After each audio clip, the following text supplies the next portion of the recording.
I'm Kyle. And I'm Scott. This is Crushing Trails And Drinking Ales. In our last video about Barkley Fall Classic, we mentioned that combined, we have 5 attempts at the race. Scott, your first one was in 2021. Why don't you tell us about how you trained for that and how the outcome was? Yeah, so 2021 was obviously my first attempt. I'd gotten in off the lottery, I think one time before that, and actually had gotten in off of the wait list prior, but both times life didn't work out for me to be able to go. So 2021, I got in, and it was interesting because it was my first race coming back after probably the biggest injury I've had in my running career, and I'd not done a race in 18 months. And had spent a lot of that time in PT and trying to rehab and stuff. So we also were in Wisconsin for 4 months that summer, and northern Wisconsin area where we're at, not a lot of hills. So, the concentration there was really just getting enough volume in to build up my endurance to be able to go out there and at least start the race and just kind of see what happened.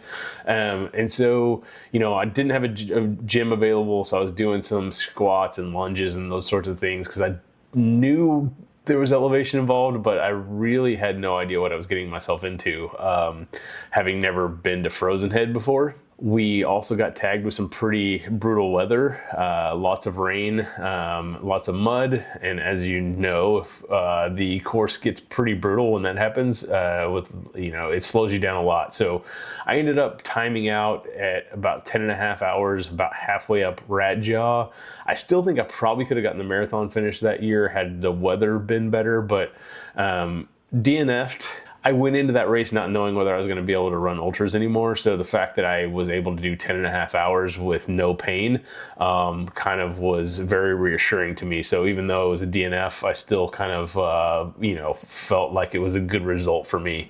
And then after that, I put in for the lottery a couple other times, got in one time and off the wait list again, but similar to prior to that attempt, life happened and I wasn't able to go. But I know in that time frame, that's kind of when you got into running, got into ultra running, and you actually got into the race and started going out to Frozen Head. So why don't you talk a little bit about your first couple trips out there? 2022 was my first running of BFC. To train for that, we did the Griffith Park 50K that you came out for and kind of helped me get the finish there. That was a little around 6,000 some feet of gain in that distance. So that was kind of my first foray into the ultra running right there. So my big focus for that first year was just, steep stuff. I didn't really put as much effort into the running so much as like really hitting the steep stuff. I think as a result, I was redlining on the flats and some of the downhills when I should have been pushing it faster. So I ended up getting a marathon finish, 12 hours and 11 minutes that first year. No attempt at the 50K. I missed the decision point entirely, which then I ended up getting in the following year for 2023 and coming back again. And for that year, based on my experience, I tried to put more speed work effort into it. So along with trying to have, high elevation gain runs, I was also trying to have some quicker runs as well. So once I made it up those hills, that I'd be able to pick up the pace and get running. And the next year then in 2023, I think I finished around 12 hours and 30 minutes for a marathon finish. So I ended up doing a little worse, which had me kind of thinking about how I could improve then for 2024, which we both got into last year. So what did you do to get ready for last year? Last year was interesting just because we were both doing AC 100, so most of my training was specific to AC 100, just because that was kind of the A race, and then we had 7 weeks I think after AC 100 before Barkley Fall Classic, so there wasn't a lot of time to train specifically for BFC, although obviously we were doing a lot of hill work and that sort of thing for AC 100. I did do a lot of hill repeats. I did some work at the treadmill at the gym, not as much as I should have. I started doing some strength training and then that kind of tapered off as the tends to happen with me just because I'm not a big gym guy. But I had a solid base going into the race. We got a warm day, but overall we got fairly decent weather. And I had a pretty good day out there. I mean, it wasn't the day I wanted, obviously. I ended up with a marathon finish in like 11:39. I knew I wasn't going to make decision point within the cutoff. So the last little loop into the finish, I just kind of like shut it down and basically ran it in easy, and ended up with a marathon finish. But that's progress. It wasn't a DNF. Got across a finish line even though it was a DNF.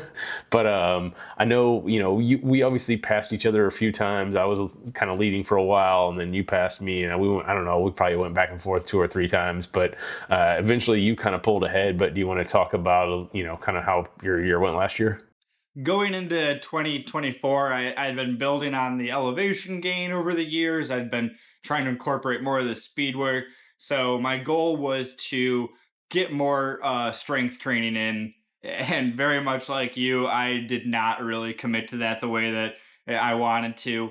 Having had AC 100 7 weeks prior, I do think that all the training into that and also like that race itself got me into a good mindset for BFC. So coming off of AC 100, it was like 2 weeks recovery, kind of 2 weeks of building, then 2 weeks of tapering right back into BFC. So I don't know how much that particular time really affected the outcome, so much as like the months prior leading up to it.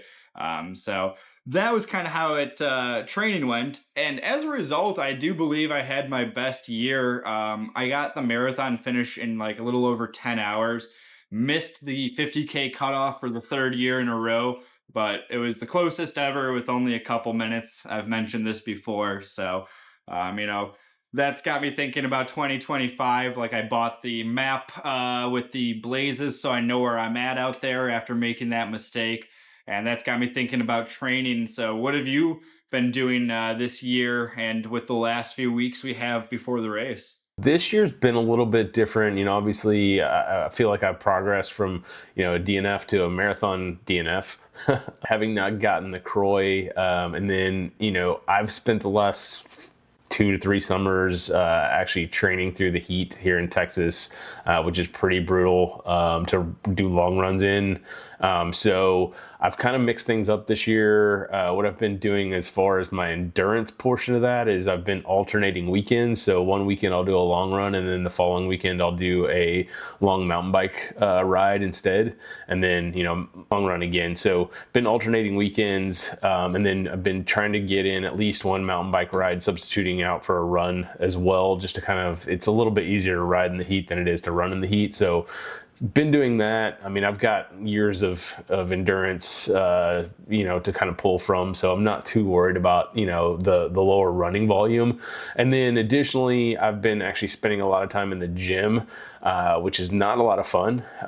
But I've been doing at least one day of strength work a week, doing both lower body and upper body. If you've been out to the course, you use your upper body, especially on things like rat jaw, to help kind of pull your way up. So I've been working on that core.